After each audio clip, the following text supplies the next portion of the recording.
An elderly woman slowly crosses the street. The cycling girl not only doesn't slow down to avoid her, but heads straight toward her, ready to collide. At the moment of impact, the old woman's figure suddenly vanishes. Such strange phenomena are common throughout the town. Whether it's the man digging vigorously by the roadside, or the elderly man standing idly, shoveling snow at his door, they all turn into wisps of smoke and drift away with the wind.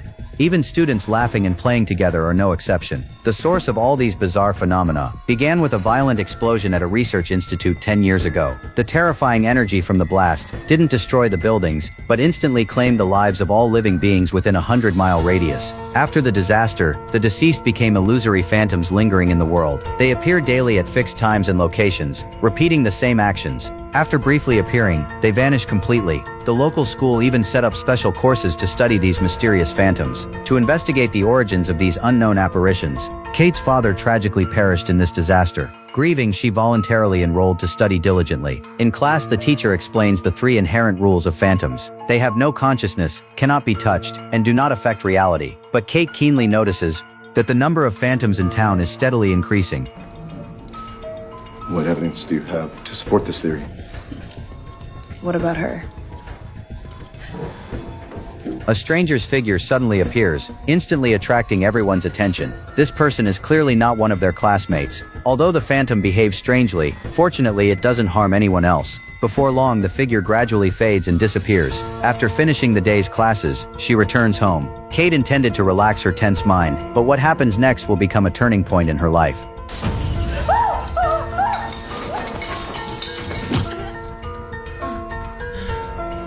The suddenly appearing man ignores Kate. Instead, he walks to the mirror on his own. Then with all his strength, he writes a message before vanishing. Kate sees the words "run quickly" clearly on the mirror. The phantom rules Kate had always believed in completely collapse. She quickly tells her teacher about this bizarre encounter, but the teacher thinks it's a hallucination caused by Kate falling. Undeterred, Kate returns to the bathroom that night. But after waiting a long time, the man's phantom never appears. The next morning at breakfast, Kate's mind is in turmoil. She accidentally notices her father's phantom seems different from usual. The hollow eyes that used to be empty now carry a trace of emotion. This detail strengthens her inner suspicions. She then seeks out Jack, who is equally obsessed with phantoms. Without a word, he leads Kate into a hidden tunnel. Accompanied by a dazzling burst of light, countless phantom fish dart past them. Jack explains that last month, only a few phantom fish appeared, but now there are clearly far more. This confirms that the number of phantoms is indeed increasing. To investigate the identity of the phantom in the bathroom, they bring a device capable of capturing images of the phantom. Then they change the ceiling light to a purple hue.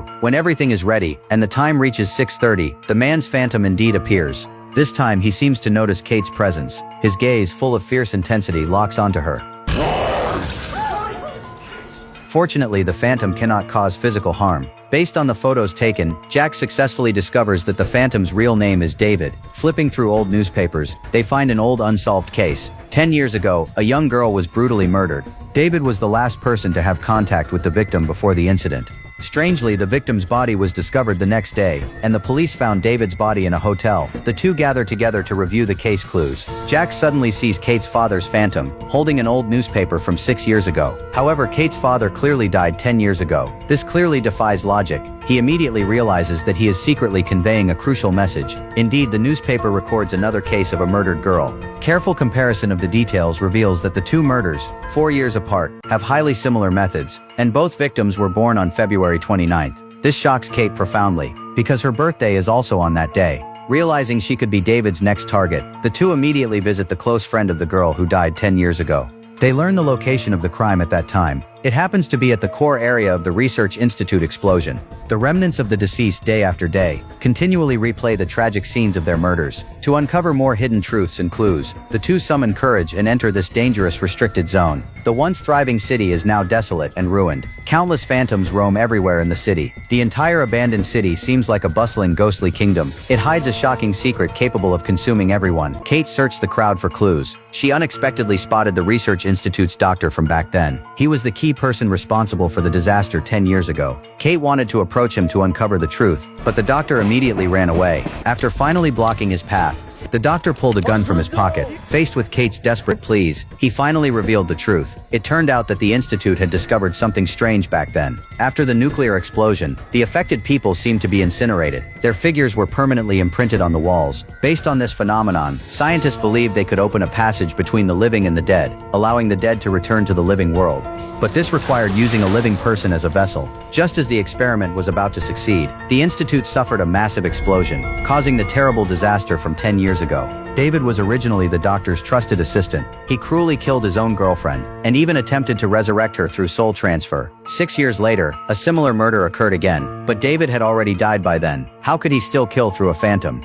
This completely defied the 3 laws. While Kate was puzzled, the doctor said that the so-called laws were nothing but a hoax. Coincidentally, Kate's birthday was also February 29th. According to the hidden sinister patterns, the killer would strike Kate in 2 days. After revealing all the secrets, the doctor finally let go of his obsession. The two quickly rushed back to school to discuss safety strategies together. But an unexpected event occurred. Jack was inexplicably arrested by the police. Apparently a gun was found in his locker. Despite his repeated explanations, it was of no use. Having lost her only helper, Kate could only seek help from her most trusted teacher. Coincidentally, the teacher had also discovered a loophole in the laws from the murder 6 years ago, so he agreed to help Kate avoid the pursuit. They slightly modified Kate's basement, covering it with special materials that could block phantoms. But the downside of this material was that it blocked signals. Thus, when Jack was released from the police station, he couldn't contact Kate at all. Following the clues provided by the doctor, he reviewed past records. Soon, a photo caught his attention. The photo revealed the teacher's presence in the doctor's team. Jack, full of surprise, rushed to the teacher's house to verify. He saw the teacher's daughter pacing upstairs continuously. Jack dared not act rashly.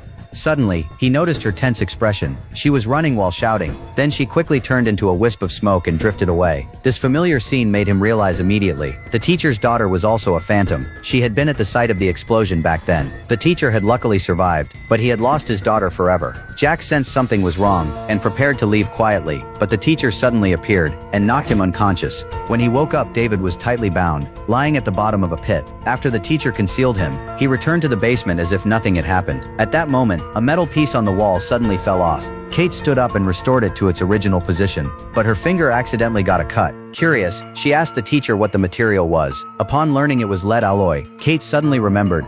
The blood of the previous victims had also tested positive for lead alloy. Then she sharply looked at the scar on the teacher's forehead. She instantly understood everything. It turned out the teacher was the real murderer, and his goal was to use these girls' bodies to resurrect his own daughter. Realizing the truth, Kate knocked him down and ran for the door, but the teacher caught her. As he closed in step by step, the phantom of Kate's father suddenly appeared in the mirror. Taking advantage of the teacher's moment of distraction, Kate grabbed an ice skate and struck back forcefully. Seeing her father's encouraging gaze, she ran out the door recklessly, but just as she reached the ice surface, the teacher caught up with her again. Helpless, she stomped hard to break the ice beneath her. Together with the teacher, she fell into the icy water. As Kate's consciousness began to fade, David's phantom suddenly appeared. He struggled to lift Kate and swim upward.